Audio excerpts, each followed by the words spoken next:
You're with the Online Radio Training School, and you've clicked on video 4 in our series on how to turn a church sermon into a radio program.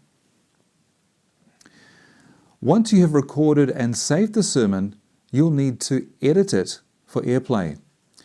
This will involve a few steps. Let's go through them one at a time. Firstly, you need to take out sections of the sermon that you don't want to go on air. What do you take out? Well, here are some ideas. Now let's turn to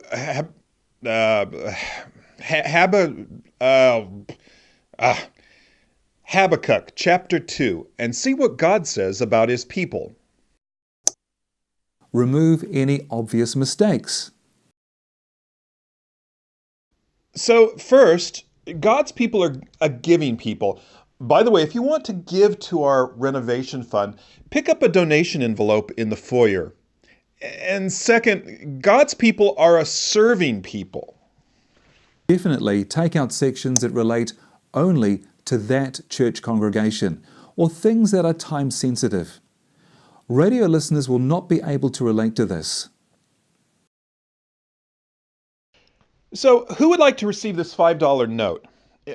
You, sir? Oh, just stay sitting. I'll come to you.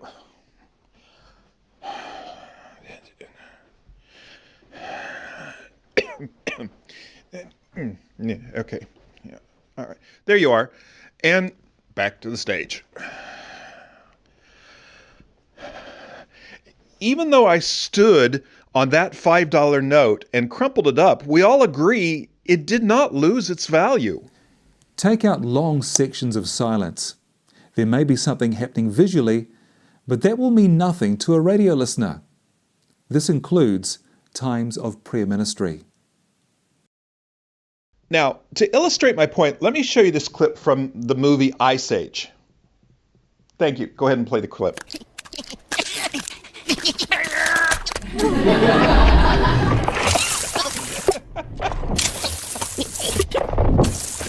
The preacher may illustrate their sermon with media clips from songs or movies. Do not include these in your program. If possible, do not include any reference to them either.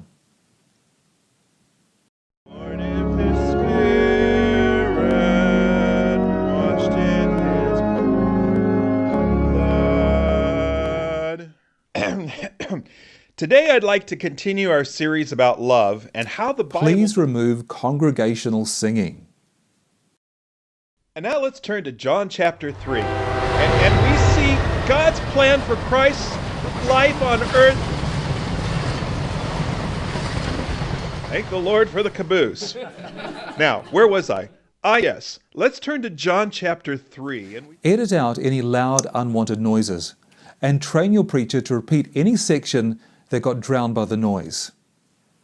And so the Lord said to Moses, "Take off thy shoes." Hey, Pastor, you reading from that King James Bible? Ushers, could you please escort this gentleman to the church foyer? Remove anything that distracts from the flow of the message. When you edit out sections, do not cut at the point where there is some extra noise happening. Do not cut where there are background noises. And do not cut room echo. And do not edit breaths. As you heard, it makes the edit very obvious. Do your best to cut at quiet points. Those are the points where the middle line has little or no movement. Let's turn to the story of Jesus and the woman at the well. You can find that in John chapter 3. You can find that in John chapter 4. In the screenshot, I want to remove this section of speech. There's a breath here and here. I don't want to cut a breath. Let's turn to the story of Jesus and the woman at the well. You can find that in John chapter 4. And I don't want to have two breaths.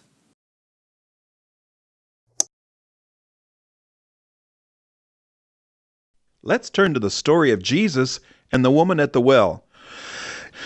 You can find that in John. So I'll just keep one breath. To do that, I'll delete from here to here. Listen to your edits and make sure they sound as natural as possible. Let's turn to the story of Jesus and the woman at the well. You can find that in John chapter 4. And don't forget to save your changes. Here are 2 ideas on that.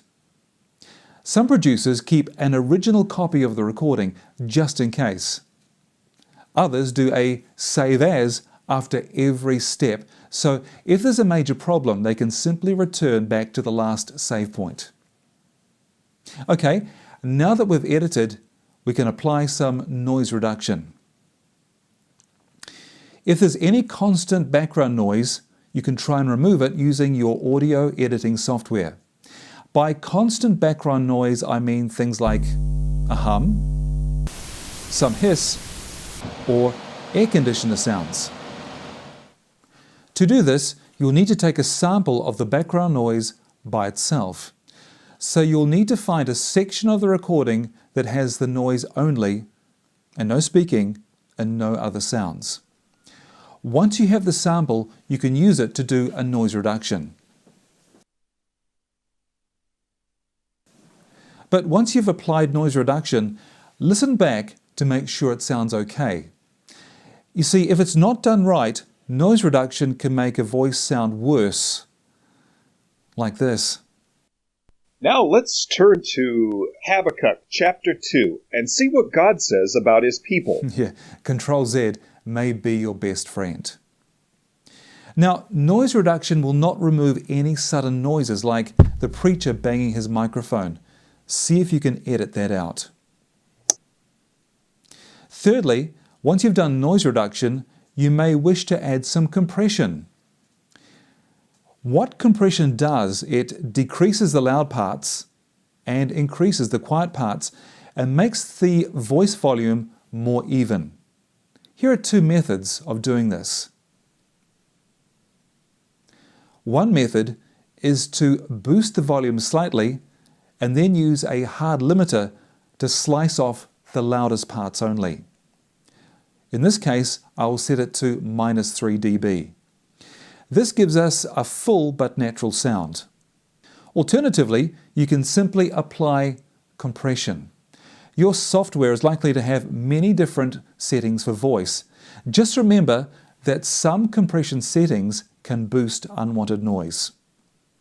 Some compression settings will even out the volume, but may also decrease the overall volume. You can fix that with an effect called normalization. I like to set this to 90% or -1. Fourthly, equalization or EQ. Some constant noises can be reduced using equalization, which your editing software should have. In some software programs like this one, you can choose a 10, 20 or 30 band equalizer.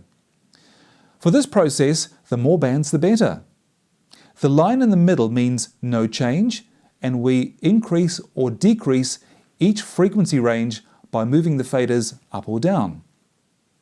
So move the faders up one at a time and see if you can find the frequency range where that noise is the loudest and reduce it. Just remember that EQ changes will affect the preacher's voice too.